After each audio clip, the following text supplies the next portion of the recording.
Olá, eu sou o Emanuel e troquei o streaming pelo audiobook. Recomendo que você faça o mesmo. Crie e mantenha um ambiente favorável à realização de seus objetivos, interagindo em conteúdos que realmente agregam valor. Muito obrigado. Liberte sua personalidade. Uma nova maneira de dar mais vida à sua vida. Maxwell Maltz. Capítulo 4. Procure deshipnotizar-se de falsas convicções. Quando ainda menino, meu amigo Dr. Alfred Adler, o famoso psiquiatra, teve uma experiência que ilustra o poder que uma determinada convicção pode ter sobre o comportamento e as aptidões do indivíduo. Ele saiu-se mal nas primeiras provas de aritmética e seu professor se convenceu de que ele era uma negação em matemática. O professor comunicou o fato aos pais de Adler. Estes também ficaram convencidos. Adler aceitou passivamente o juízo que faziam dele, e suas notas em aritmética comprovavam o fato. Um dia, porém, teve um súbito lampejo de compreensão e acreditou ver como solucionar um problema que nenhum dos outros alunos conseguira resolver. Disse-o ao professor. Toda a classe deu risada. Diante disso, indignado, foi até a pedra e solucionou o problema. Ao fazê-lo, compreendeu que era capaz de entender a aritmética.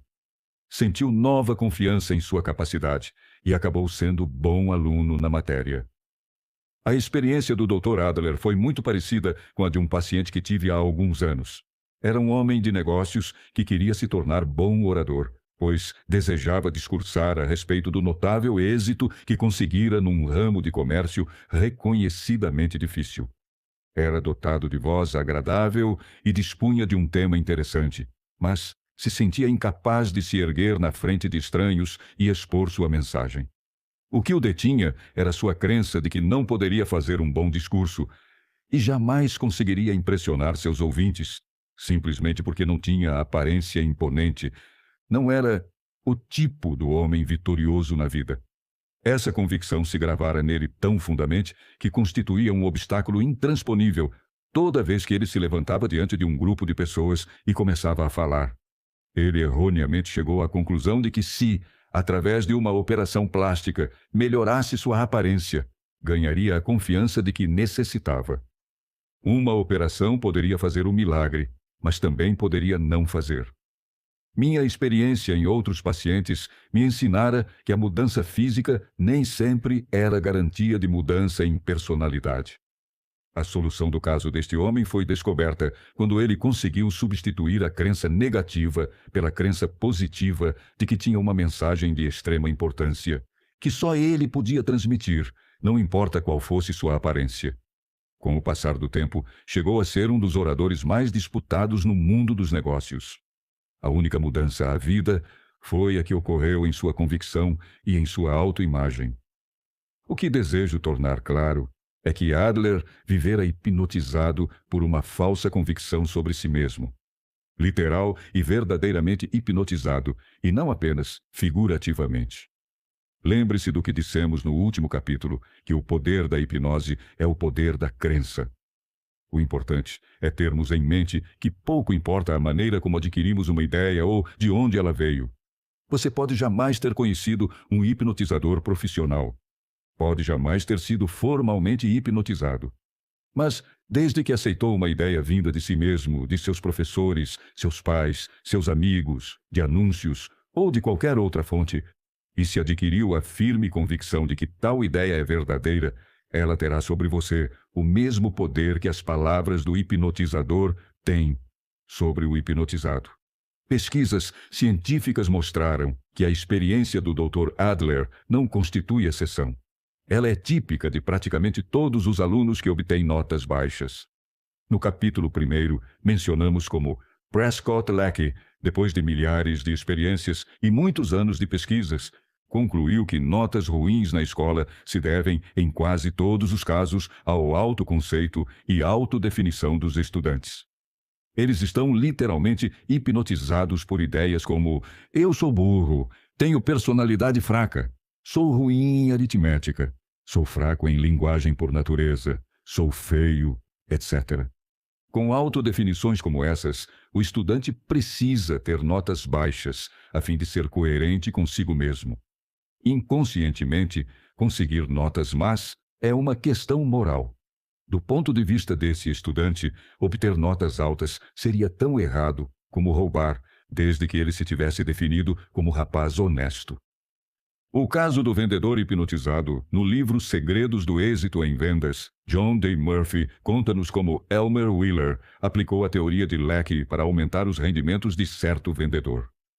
Elmer Wheeler fora admitido como consultor de vendas em uma grande firma. O gerente de vendas chamou-lhe a atenção para um caso realmente estranho. A certo vendedor que se saíra bem num território relativamente pequeno, deram-lhe um território maior e melhor.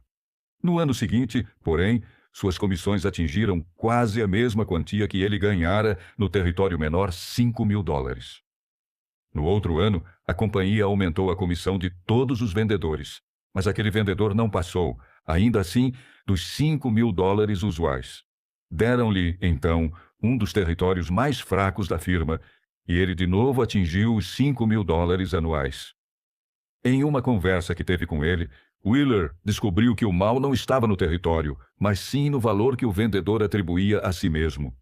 Ele se considerava um homem de $5.000 por ano e, enquanto fizesse esse conceito de si mesmo, as condições exteriores pareciam não influir muito. Quando lhe davam um território fraco, ele se desdobrava para atingir os $5.000. Quando lhe davam um bom território, descobria toda espécie de pretextos para fazer corpo mole, assim que os $5.000 estavam para ser atingidos. Certa vez, quando atingiu esse objetivo, ficou doente e incapaz de trabalhar mais naquele ano, embora os médicos nada encontrassem nele. Como por milagre, sarou nos primeiros dias do ano seguinte. Como uma falsa convicção o envelheceu 20 anos. Num livro anterior, Maxwell Maltz, A Aventura de Permanecer Jovem, mencionei detalhadamente o caso do Sr. Russell. A história, em resumo, foi assim. Fiz uma operação plástica no lábio inferior do Sr. Russell por um preço muito modesto, com a única condição de ele dizer à namorada que a operação lhe custara as economias de toda a sua vida. A namorada não fazia objeções em que ele gastasse dinheiro com ela, insistia em que o amava e apenas não podia casar-se com ele por causa de seu lábio inferior grande demais. Contudo, quando ele lhe contou a história da operação e orgulhosamente exibiu seu novo lábio inferior, a reação dela foi tal como eu esperava, mas não como o Sr. Russell previra. Ela se mostrou histericamente furiosa, chamou-o de idiota por ter gasto todo o seu dinheiro, declarando-lhe que jamais o amara nem o amaria e que apenas se aproveitara dele, enquanto tinha dinheiro para gastar com ela. A jovem, porém, foi além do que eu mesmo esperava. Em seu ódio, preveniu-o de que estava lhe rogando uma praga voodoo. Tanto o Sr. Russell como sua namorada haviam nascido em uma ilha das Índias Ocidentais, onde o voodoo era praticado pelos ignorantes e supersticiosos. Ele era de boa família, era culto e tinha curso universitário. Mas quando, no calor do ódio, sua namorada rogou-lhe uma praga, sentiu um vago mal-estar, sem, entretanto, voltar a pensar muito no assunto. Contudo, lembrou-se novamente do caso quando, pouco tempo depois, sentiu um caroço, pequeno e duro, na parte inferior do lábio. Um amigo, que conhecia a praga voodoo, insistiu em que ele consultasse um certo Dr. Smith. Este imediatamente declarou que o caroço era o temível percevejo africano que aos poucos iria consumir suas forças e vitalidade. O Sr. Russell começou a preocupar-se e a procurar em si mesmo sintomas de fraqueza. Não demorou a encontrá-los. Perdeu o apetite e o sono. Eu soube tudo isso do Sr. Russell quando ele voltou ao meu consultório várias semanas depois da operação. Minha enfermeira não o havia reconhecido, o que não era de admirar. O Sr. Russell, que me visitara originalmente, era um moço admirável, apenas com o lábio inferior ligeiramente grande. Tinha cerca de 1,80 m de altura, físico de atleta e porte, e maneiras que revelavam dignidade e lhe davam personalidade quase magnética. Parecia transpirar vitalidade. O Sr. Russell, que agora estava sentado diante da minha mesa, envelhecera pelo menos 20 anos. Suas mãos tremiam como as de um ancião. Tinha os olhos encovados e as faces chupadas. Perdera talvez uns 15 quilos. As alterações em sua aparência eram todas elas típicas do processo que a medicina, à falta de melhor denominação, chama de envelhecimento. Após breve exame da boca, assegurei ao Sr. Russell que poderia libertá-lo do percevejo africano em menos de 30 minutos, o que fiz. O caroço responsável por todo o seu sofrimento não passava de um pedaço de tecido cicatricial deixado pela operação. Removi-o, coloquei-o na palma da mão e o mostrei a ele. O importante é que ele viu a verdade e acreditou nela. Suspirou aliviado e foi como se houvesse uma mudança quase instantânea em sua postura e expressão. Algumas semanas depois, recebi do Sr. Russell uma atenciosa carta, junto com uma foto em que aparecia ao lado de sua jovem esposa.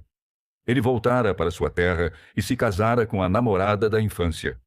O homem da foto era o Sr. Russell de antes. Ficara de novo jovem, quase 20 anos.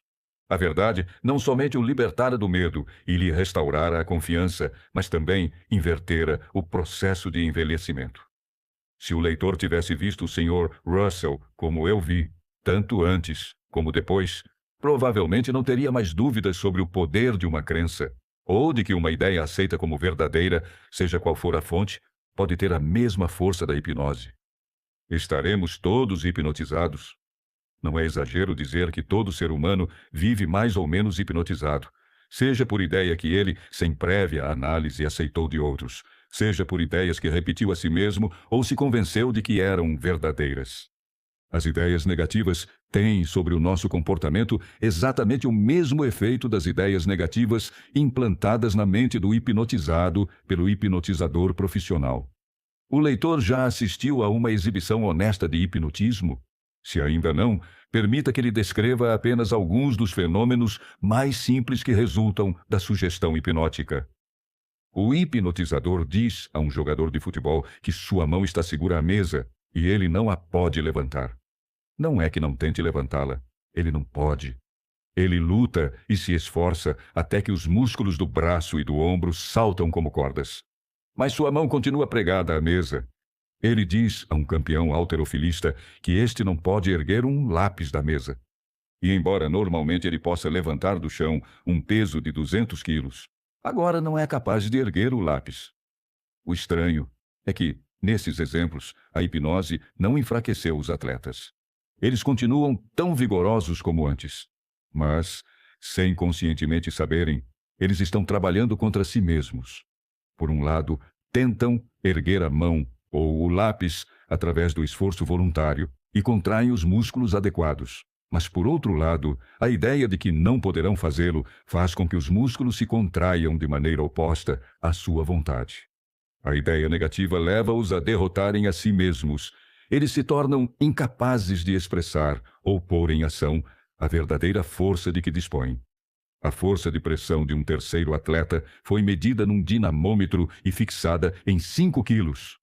Todos os seus esforços e tentativas foram incapazes de mover a agulha além desse ponto. Em seguida, foi hipnotizado e disseram-lhe: "Você está forte, muito forte.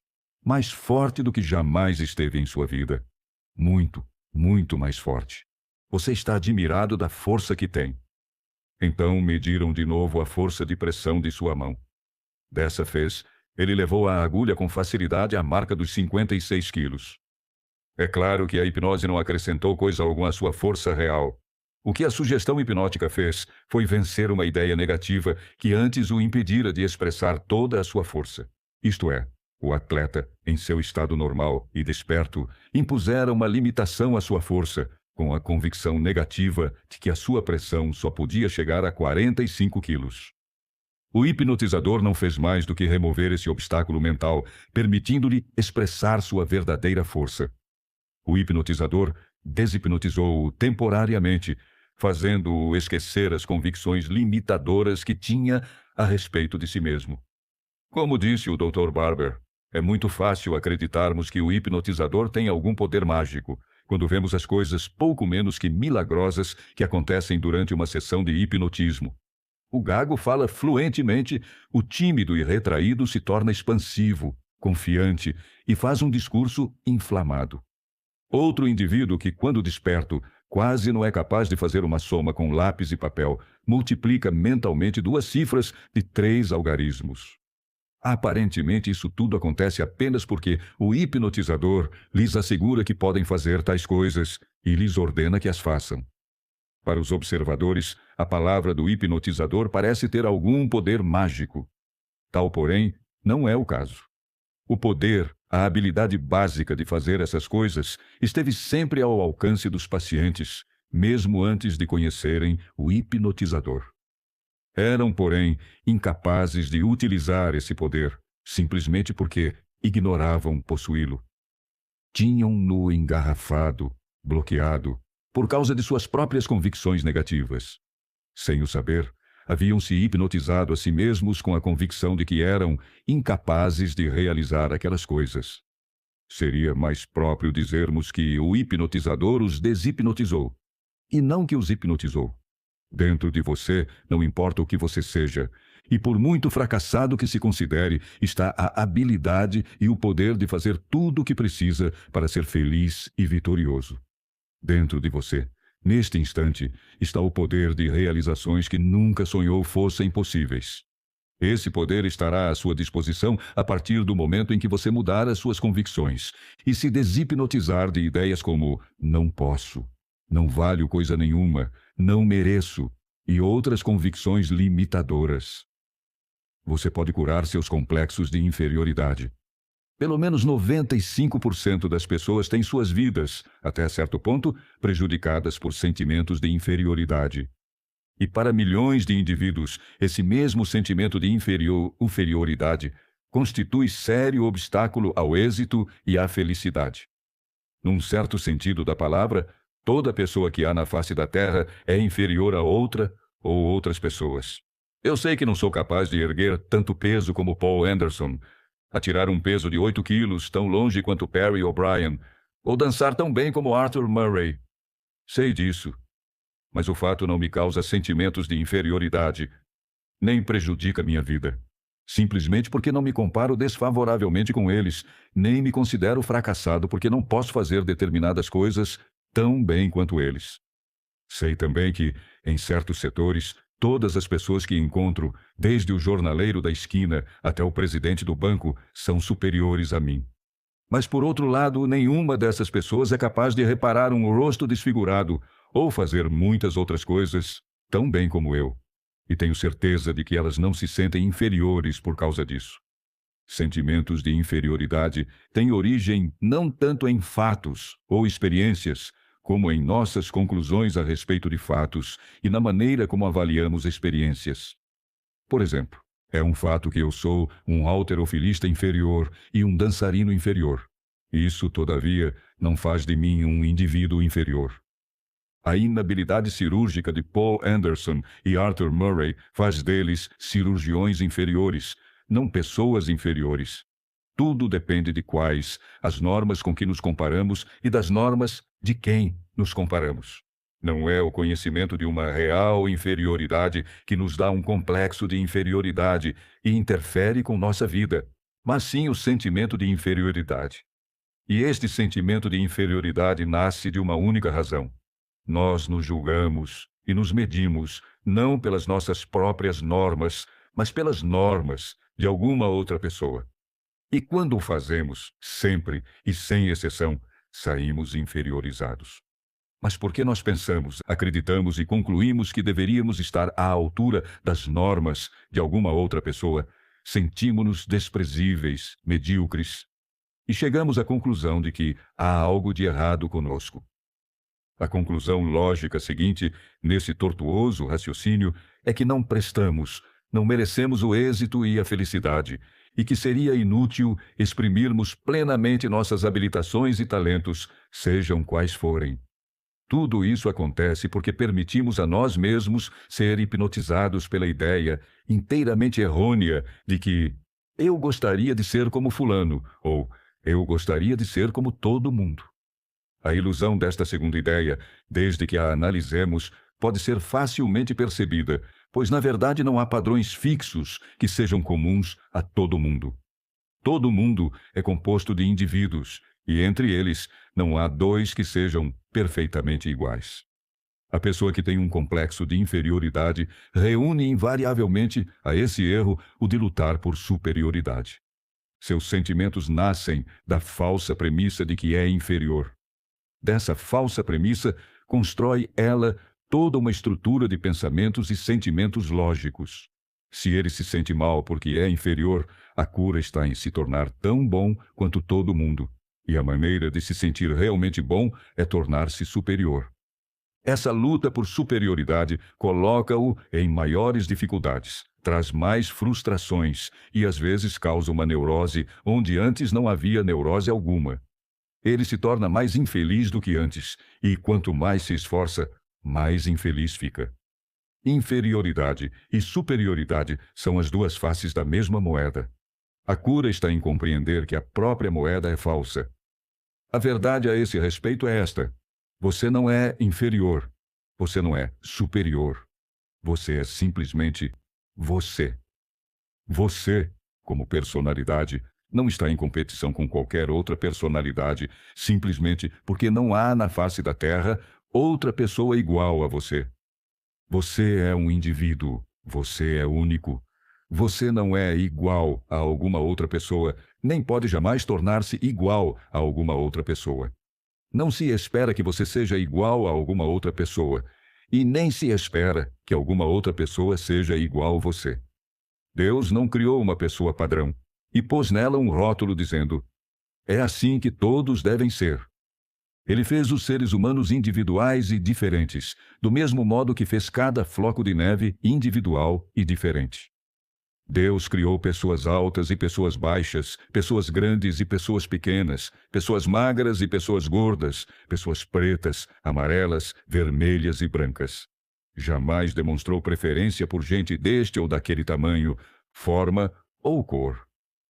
Disse certa vez Abraham Lincoln: Deus deve ter amado as pessoas comuns, pois fez tantas delas.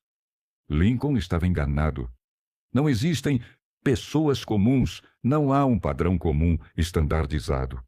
Ele estaria mais próximo da verdade se dissesse: Deus deve ter amado as pessoas incomuns, pois fez tantas delas.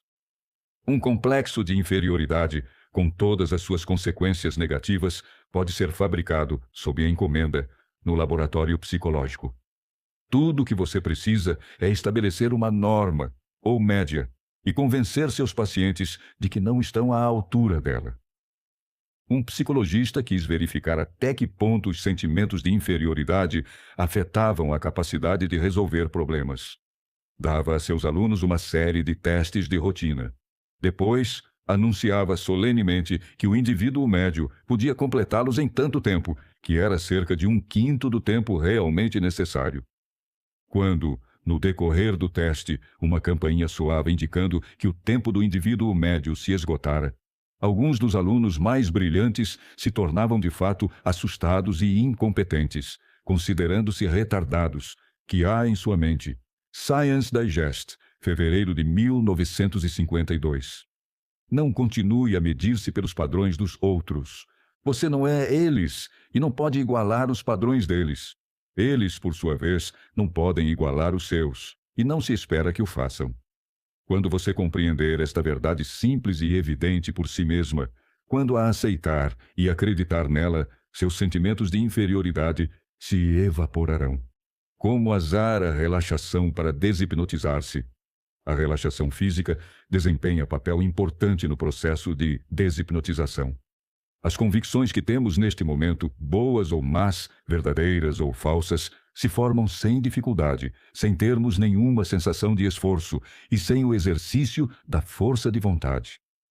Nossos hábitos, bons ou maus, se formaram da mesma maneira. Segue-se que, para formarmos novas convicções ou novos hábitos, precisamos empregar o mesmo processo, isto é, um estado de relaxação. Émile Coué, o obscuro farmacêutico francês que surpreendeu o mundo por volta de 1920 com os resultados que obteve com o poder da sugestão, insistia em que o esforço era um dos grandes motivos por que a maioria das pessoas não utilizava suas forças ocultas. Nossas sugestões, objetivos ideais, para serem eficazes, devem ser feitas sem esforço, disse ele. Outra famosa afirmação de Coué foi sua lei do esforço invertido. Quando a vontade e a imaginação entram em conflito, vence sempre a imaginação. O falecido Dr. Knight Dunlap dedicou sua vida ao estudo dos hábitos e dos processos de aprendizagem, e fez, nesse sentido, mais experiências do que talvez qualquer outro psicólogo. Conseguiu, com seus métodos, curar casos de tiques faciais e hábitos como roer unhas, chupar o dedo e outros mais graves, quando outros métodos falharam. A essência do seu sistema foi a descoberta de que o esforço era o grande obstáculo, seja para quebrar um mau hábito, seja para adquirir um hábito novo. Dunlap verificou que fazer esforço para evitar um hábito equivale, na verdade, a reforçar esse hábito. Suas experiências demonstraram que a melhor maneira de vencer um hábito é formar uma imagem mental nítida do resultado visado e praticar, sem esforço, no sentido de alcançar o objetivo. Descobriu Dunlap que tanto o exercício positivo, evitar o hábito, como o exercício negativo, executar o hábito de maneira voluntária e consciente, teriam efeito benéfico, desde que a pessoa tivesse sempre presente no espírito o resultado almejado. Em muitos casos, a mera relaxação do esforço é em si mesma suficiente para erradicar o padrão de comportamento negativo. O Dr. James S. Green, fundador do Hospital Nacional de Distúrbios da Linguagem de Nova York, tinha um lema: se eles podem relaxar-se, podem falar. O Dr. Matthew N. Chappell salientou que muitas vezes o esforço ou força de vontade usados para lutar contra a preocupação é precisamente o que perpetua a preocupação. Matthew N. Chappell. Como controlar a preocupação? A relaxação física, quando praticada diariamente, é acompanhada de uma relaxação mental e de uma atitude relaxada, que nos permite controlar melhor, conscientemente, o nosso mecanismo automático.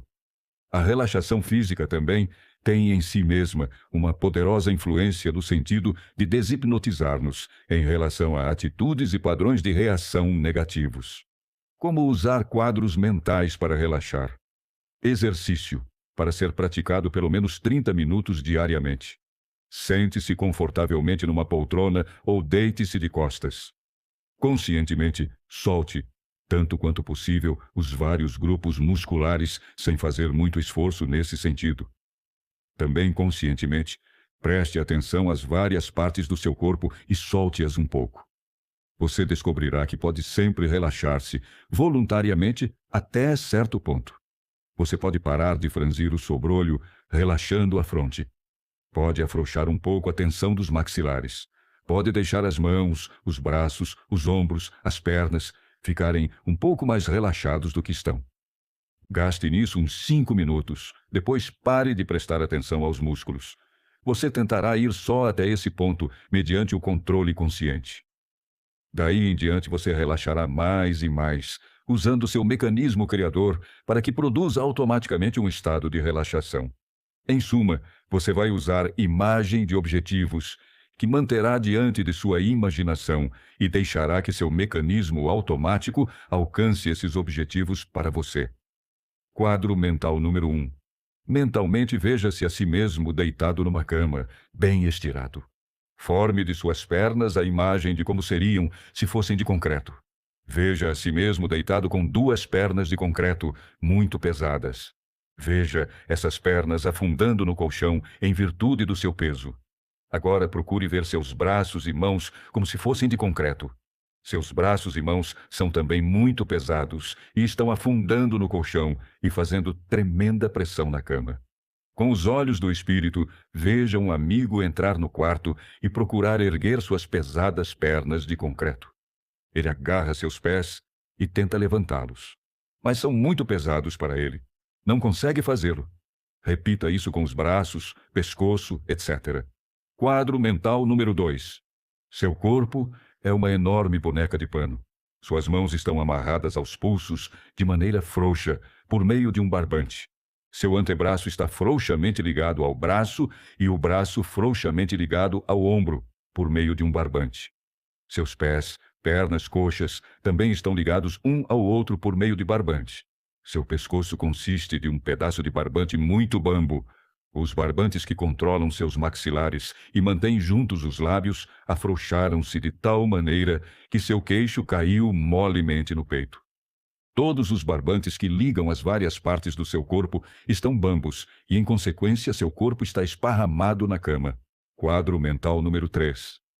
Seu corpo consiste de uma série de balões de borracha cheios. 2 válvulas se abrem em seus pés e o ar começa a deixar as pernas. Estas começam a se esvaziar até não passarem de balões murchos largados sobre a cama. Em seguida, uma válvula se abre em seu tórax, o ar começa a escapar e todo o seu tronco fica murcho, amarrotando-se sobre a cama. Continue com os braços, cabeça e pescoço. Quadro mental número 4. Muitos acham este exercício o mais relaxador de todos. Busque na memória alguma aprazível e tranquilizadora cena do passado. Há sempre na vida de todos nós uma época em que nos sentimos repousados, à vontade, em paz com o mundo.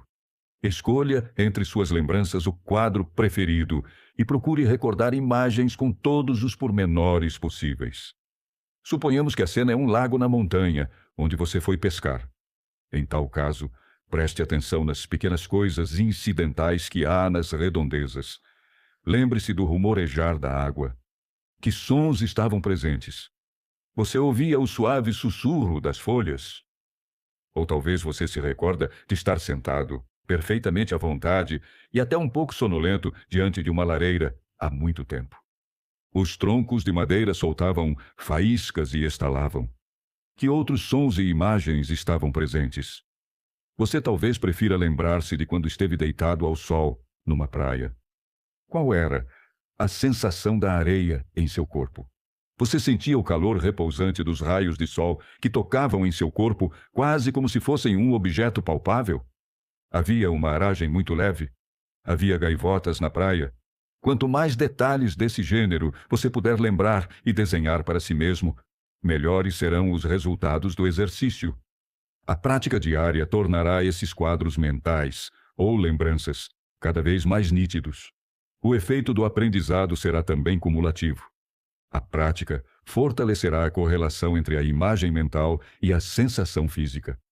Você terá cada vez maior perícia em conseguir relaxação, e isto será também lembrado em futuros exercícios. Capítulo 5.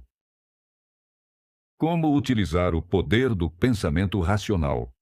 Muitos de meus pacientes ficam visivelmente desapontados quando prescrevo alguma coisa muito simples, como o uso do poder de raciocínio que Deus lhes deu, como método para modificar suas convicções e pensamentos negativos.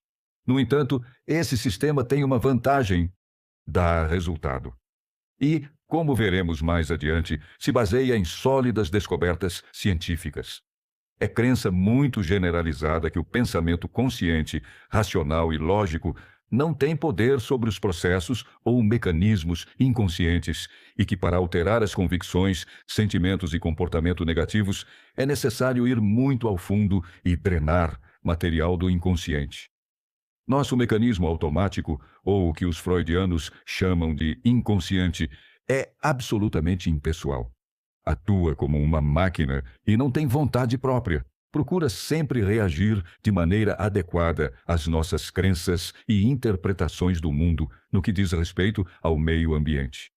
Procura sempre dar-nos os sentimentos apropriados e atingir os objetivos que nós conscientemente nos propomos. Trabalha somente com os dados que lhe fornecemos, sob a forma de ideias, crenças, interpretações, opiniões. O botão de controle da nossa máquina inconsciente é o pensamento consciente. Foi através de pensamentos conscientes, embora talvez irracionais e irrealistas, que a máquina inconsciente desenvolveu seus padrões de reação negativos e inapropriados. E é através do pensamento racional consciente que os padrões de reação automáticos podem ser modificados. O Dr. John A. Schindler, já falecido, que pertenceu à famosa Clínica Monroe, de Monroe, estado de Wisconsin, conquistou fama nacional graças aos grandes êxitos obtidos em ajudar muitas pessoas infelizes e neuróticas a reconquistarem a alegria de viver e retornarem a uma vida feliz e produtiva. Sua percentagem de curas ultrapassou de muito as da psicanálise. Uma das chaves do método do Dr. Schindler consistia no que ele chamava de controle consciente do pensamento. Independente das omissões e realizações do passado, disse ele, a pessoa tem de começar no presente a adquirir um pouco de maturidade, de maneira que o futuro possa ser melhor do que o passado. O presente e o futuro dependem de aprendermos novos hábitos e novas maneiras de encarar velhos problemas. Não há nenhum futuro a buscarmos continuamente no passado.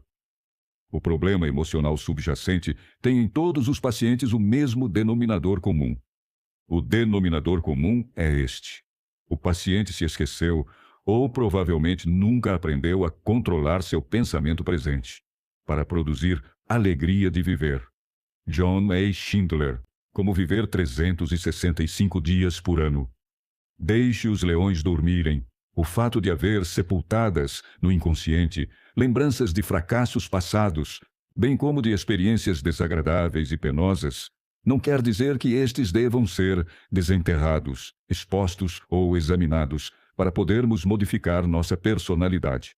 Como já observamos anteriormente, toda habilidade em aprender é obtida pelo método das tentativas, acertar e errar. Fazemos uma tentativa, erramos, lembrando-nos conscientemente do grau de erro e fazendo retificações na tentativa seguinte até conseguirmos, afinal, uma tentativa bem-sucedida.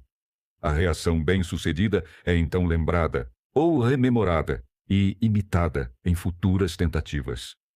Pela sua própria natureza, todo servo-mecanismo contém memórias de erros, malogros e experiências negativas do passado.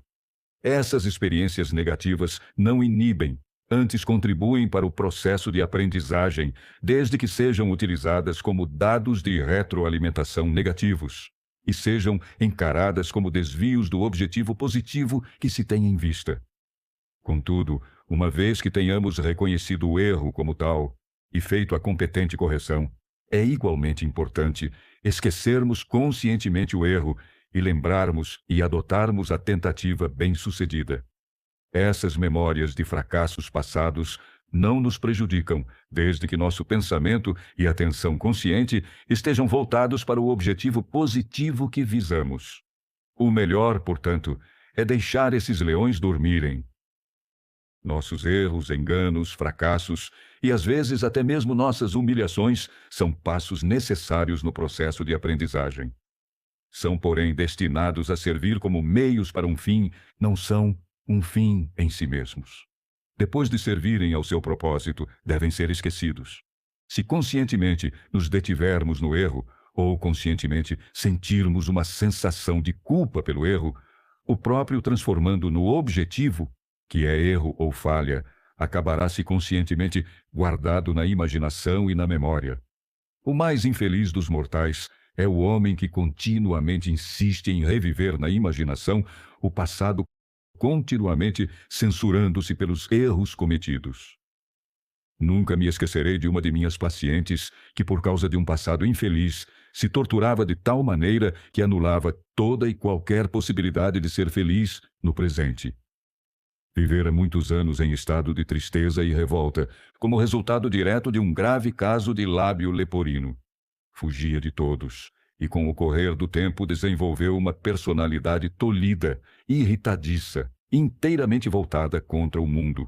Não tinha amigos, por imaginar que ninguém queria saber de relações com criatura tão horrorosa. Deliberadamente evitava as pessoas ou, o que era pior, afastava-as com sua atitude áspera e defensiva. A cirurgia curou-lhe o defeito físico. Ela procurou reajustar-se e viver em paz e harmonia com todos, mas não tardou em verificar que suas experiências passadas constituíam permanente obstáculo. Sentia que, apesar de sua nova aparência, não podia fazer amigos e ser feliz porque ninguém se esqueceria de como ela havia sido antes da operação. Acabou por incorrer nos mesmos erros de antes, continuando infeliz como sempre. E só começou a viver quando aprendeu a não mais se condenar pelo que fora no passado. A crítica constante de nós mesmos, por causa de erros passados, de nada vale e tende a perpetuar precisamente o comportamento que se quer modificar.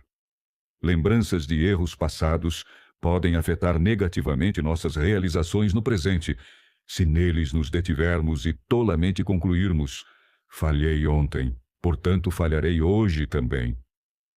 Isso, contudo, não prova que os padrões de reação inconscientes tenham em si mesmos algum poder para se repetir e perpetuar, ou que as memórias de fracassos que se acham sepultadas devam ser todas extirpadas para que o comportamento possa ser modificado.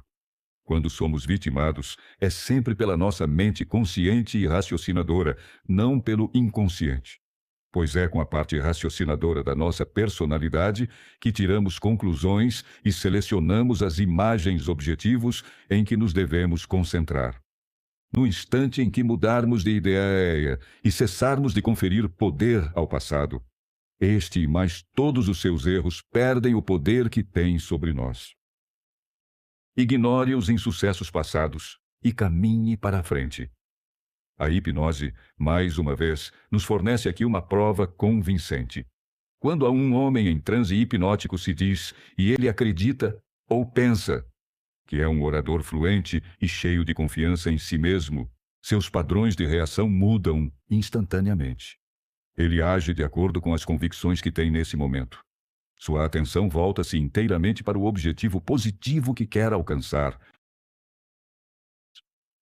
sem nenhum pensamento ou consideração para com os insucessos passados. Conta-nos Dorothea Brande, em seu magnífico livro Wake Up and Live, Desperta e Vive, que apenas essa ideia lhe permitiu produzir muito mais e ter mais êxito como escritora. E, além disso, descobriu em si mesma talentos e habilidades que ignorava possuir. Ela ficara, ao mesmo tempo curiosa e pasmada, ao presenciar uma demonstração de hipnotismo. Teve depois ocasião de ler uma frase do psicólogo F. M. H. Myers, que, diz ela, modificou toda a sua vida. Myers explicava que os talentos e aptidões revelados por pessoas em estado hipnótico eram devidos a uma purgação da memória em relação a insucessos do passado. Se isso era possível em estado hipnótico, pensou Dorothea Brande, se as pessoas comuns traziam consigo talentos, aptidões, poderes que não usavam apenas por causa de insucessos passados, porque não poderia uma pessoa desperta usar esses mesmos poderes, ignorando simplesmente os insucessos passados e agindo como se fosse impossível fracassar. Resolveu experimentar. Agiria como se os poderes e habilidades estivessem presentes e à sua disposição. Dentro de um ano, sua produção literária aumentara muitas vezes, e a venda de seus livros também. Além disso, descobriu que tinha talento oratório, e passou a ser muito procurada como conferencista, o que lhe deu não pouca satisfação. Anteriormente, não só nunca mostrara habilidade para falar em público, como detestava ter de fazê-lo. O método de Bertrand Russell.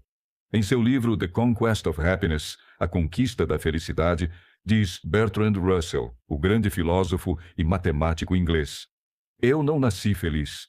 Quando criança, minha canção favorita era Cansado da terra e sob o peso de pecados, asterisco. Na adolescência, como outros que tiveram educação puritana, eu tinha o hábito de meditar sobre meus pecados, loucuras e falhas pessoais. Eu parecia a mim mesmo, sem dúvida, com razão, um miserável espécime humano. Gradualmente, aprendi a encarar com indiferença a mim mesmo e as minhas deficiências. Acabei por focalizar a atenção, cada vez com mais intensidade, em coisas externas, a situação do mundo, os vários ramos do conhecimento, as pessoas pelas quais sentia afeição. No mesmo livro, descreve Bertrand Russell seu método para modificar os padrões automáticos de reação baseados em falsas convicções. É de todo possível vencer as sugestões infantis do inconsciente e até modificar o conteúdo do inconsciente, desde que se empregue a técnica certa. Quando você começar a sentir remorsos por um ato que sua razão lhe diz que não é imoral, examine as causas do seu sentimento de remorso e convença-se do absurdo delas. Faça com que suas convicções conscientes sejam tão vividas e enfáticas que suscitem em seu inconsciente uma impressão bastante forte para enfrentar as impressões deixadas por sua mãe ou sua babá quando você era ainda criança. Não se satisfaça com uma alternação entre momentos de racionalidade e momentos de irracionalidade. Olhe a irracionalidade de frente, determinado a não a respeitar e não deixar que ela o domine. Sempre que ela procurar projetar em seu consciente pensamentos ou sentimentos insensatos, arranque-os pela raiz, examine-os e rejeite-os. Não se permita continuar sendo uma criatura vacilante, dominada metade pela razão e metade por tolices infantis. Mas para a rebelião ter êxito no sentido de trazer felicidade pessoal e permitir ao homem viver em coerência com um padrão e não vacilar entre dois, é preciso que pense e sinta a respeito daquilo que sua razão lhe diz. A maioria das pessoas, após se desfazerem superficialmente das superstições da infância, pensam que não há mais nada a fazer. Não sabem que tais superstições continuam a existir subterraneamente.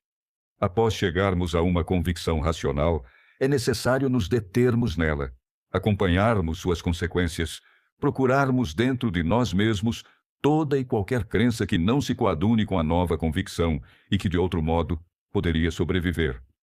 O que eu recomendo é que todo homem deve resolver, de maneira enfática, em que ele realmente acredita, e jamais permitir que crenças irracionais contrárias passem impunemente ou sobre ele obtenham poder, por breve que seja. Trata-se de raciocinar consigo mesmo naqueles momentos em que ele é tentado a se tornar infantil.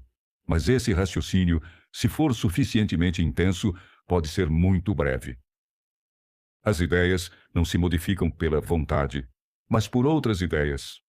É fácil perceber que a técnica sugerida por Bertrand Russell de procurarmos em nós mesmos as ideias que estejam em contradição com alguma convicção profunda é essencialmente igual ao método experimentado clinicamente, com tão impressionantes resultados por Prescott Leckey. O método de Leckey consistia em fazer o paciente ver que alguns de seus conceitos negativos eram incoerentes com alguma outra crença profunda.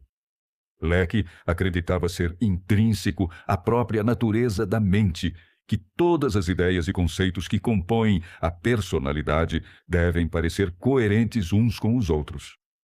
Se a incoerência de determinada ideia for conscientemente reconhecida, essa ideia deve ser rejeitada. Tive entre meus pacientes um vendedor que ficava apavorado ao ter de visitar clientes importantes. Seu medo e nervosismo foram vencidos em apenas uma sessão, durante a qual lhe perguntei: "Você, fisicamente, seria capaz de se pôr de 4 pés e rastejar até o gabinete do cliente, prostrando-se, como se ele fosse um ente superior?" "É evidente que não", respondeu ele com veemência. "Então por que mentalmente você se curva e rasteja?" Outra pergunta: "Você seria capaz de entrar na sala do cliente com a mão estendida, como um mendigo, e pedir dinheiro para um cafezinho?" "É natural que não. Pois não vê que está, em essência, fazendo a mesma coisa quando, ao visitar um cliente, você se preocupa exageradamente em saber se ele o aprova ou não? Não vê que está com a mão estendida, pedindo, literalmente, que ele o aprove e aceite como pessoa?" Leckey descobriu que havia 2 poderosas alavancas para a modificação de convicções e conceitos. Há certas convicções, padrão, que são firmemente mantidas por quase todos nós. São elas o sentimento ou crença de que somos capazes de fazer a nossa parte, mantendo certa dose de independência. E a crença de que há dentro de nós algo que não podemos permitir que sofra alguma indignidade. Examine e reveja suas convicções. Uma das razões por que o poder de pensamento racional passa despercebido é que ele é usado muito poucas vezes. Procure verificar as convicções sobre você mesmo, sobre o mundo ou sobre outras pessoas que estão atrás do seu comportamento negativo.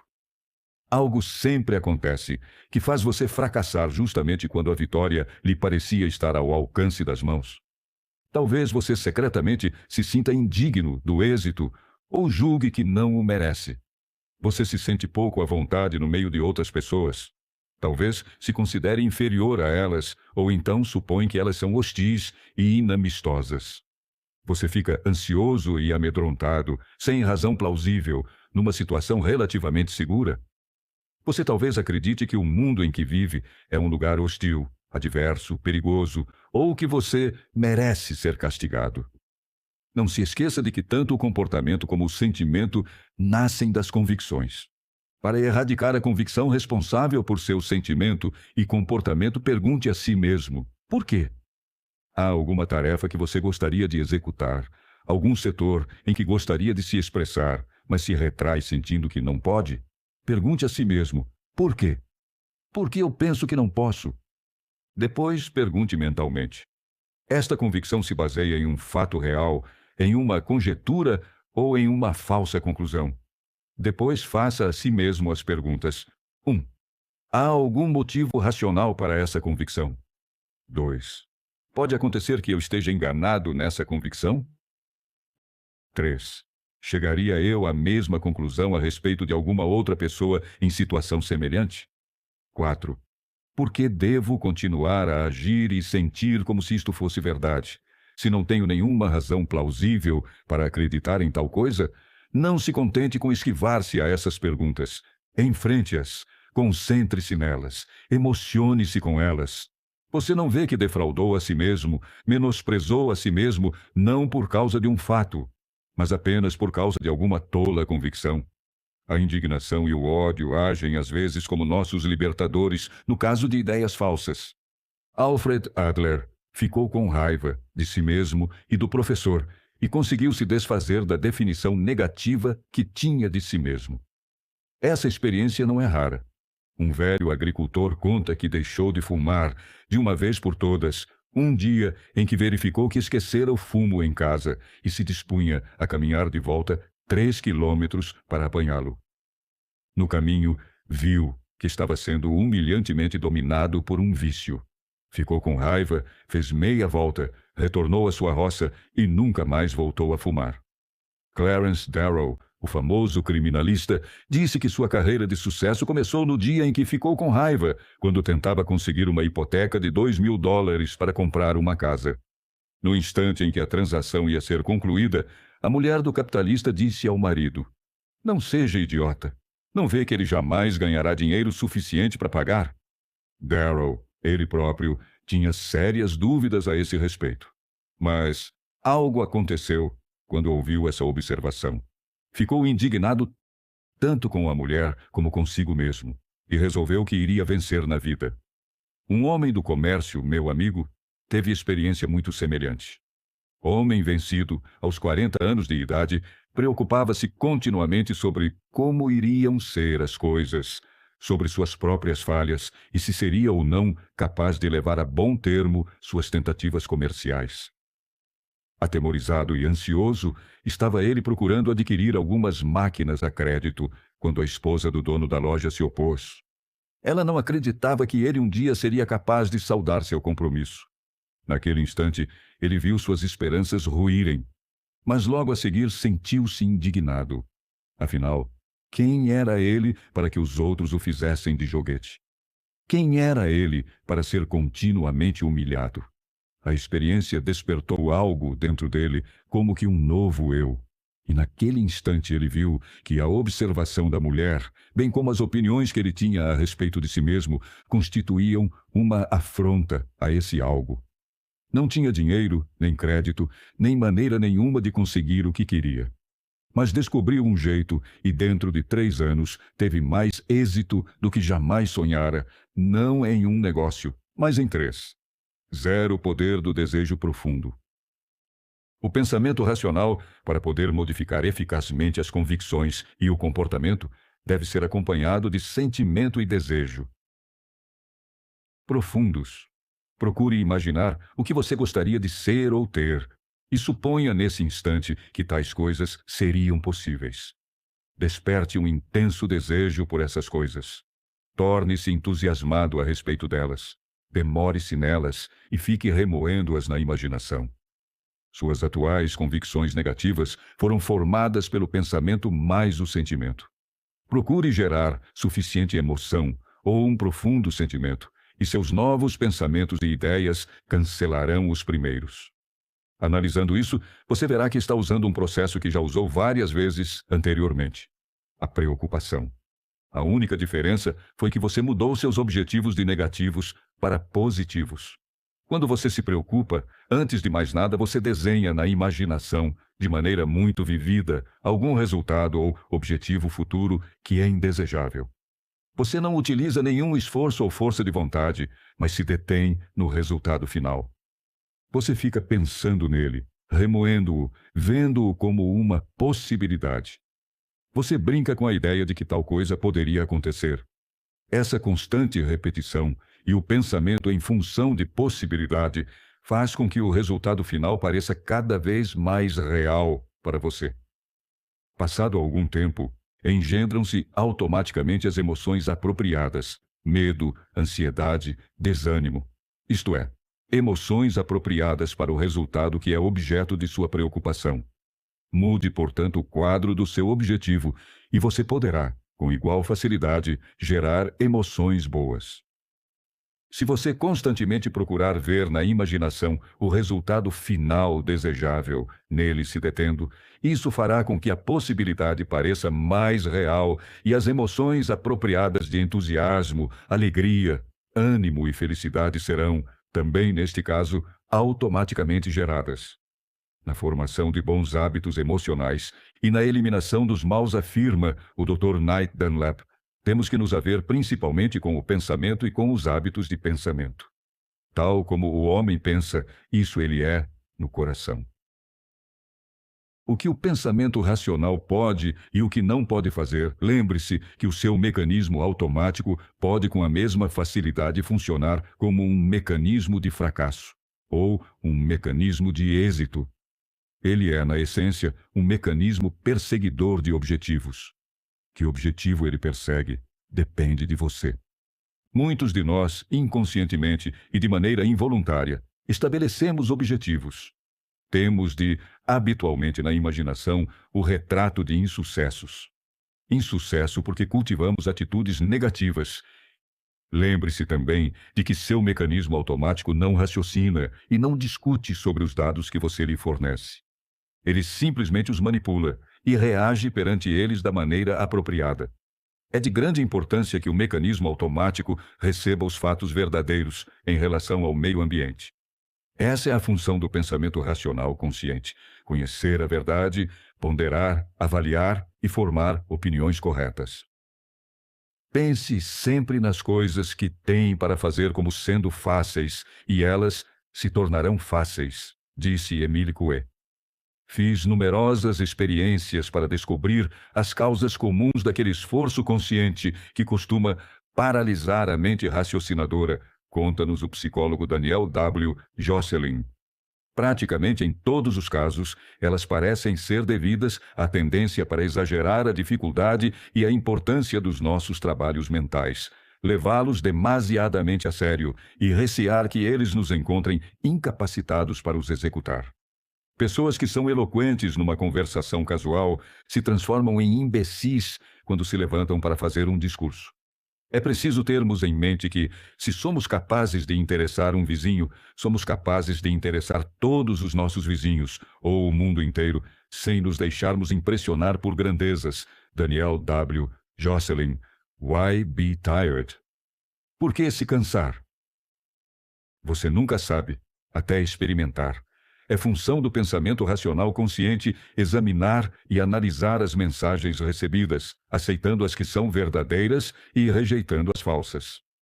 Há muitas pessoas que se deixam abalar pela observação casual de um amigo: você hoje não está com boa expressão.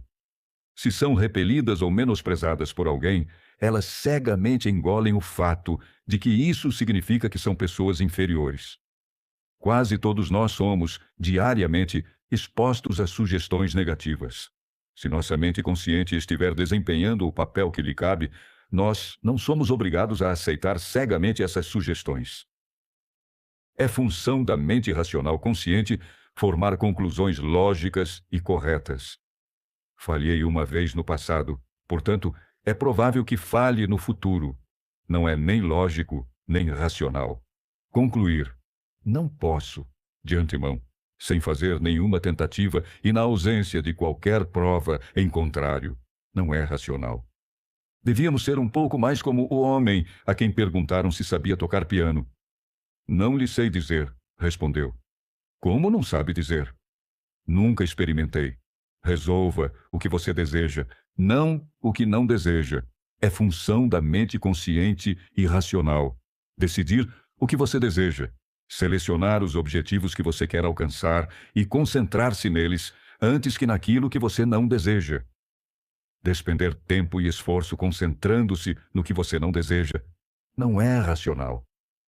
Durante a Segunda Guerra Mundial, perguntaram ao general Eisenhower qual teria sido o efeito sobre a causa aliada se acaso as tropas de invasão, após desembarcarem nas praias da Itália, tivessem sido rechaçadas para o mar. Teria sido muito ruim, disse ele, mas eu jamais permito que minha mente consciente pense dessa maneira. Fique de olho na bola, é função da nossa mente consciente ficar atenta à tarefa que num dado momento temos em mãos, ao que estamos fazendo e a tudo que ocorre ao nosso redor, de modo que essas imagens sensoriais mantenham nosso mecanismo automático informado a respeito do ambiente, permitindo-lhe, assim, reagir espontaneamente. Para utilizarmos a linguagem do beisebol, precisamos ficar de olho na bola. Não é, porém, função de nossa mente consciente e racional criar ou fazer a tarefa que temos em mãos. Metemo-nos em apuros quando não usamos o pensamento consciente como ele foi feito para ser usado, ou quando tentamos usá-lo como ele não foi feito para ser usado. Não podemos extrair pensamento criador do mecanismo criador mediante o esforço consciente. Não podemos fazer o trabalho a ser feito através de esforços conscientes. E, como procuramos fazê-lo e não o conseguimos, ficamos preocupados, ansiosos, frustrados. O mecanismo automático é inconsciente. Nós não podemos ver as rodas girarem, não podemos ver o que se passa abaixo da superfície. E como ele funciona espontaneamente em suas reações ante as necessidades do momento, nós não podemos ter, de antemão, garantia absoluta e total de que ele nos trará a solução. Somos obrigados a confiar nele. Em suma, o pensamento consciente e racional seleciona o objetivo, obtém dados, conclui, avalia e põe as engrenagens em movimento. Ele, contudo, não responde pelos resultados. Precisamos aprender a fazer a nossa parte, agir de conformidade com as melhores suposições de que dispomos e deixar que os resultados cuidem de si mesmos.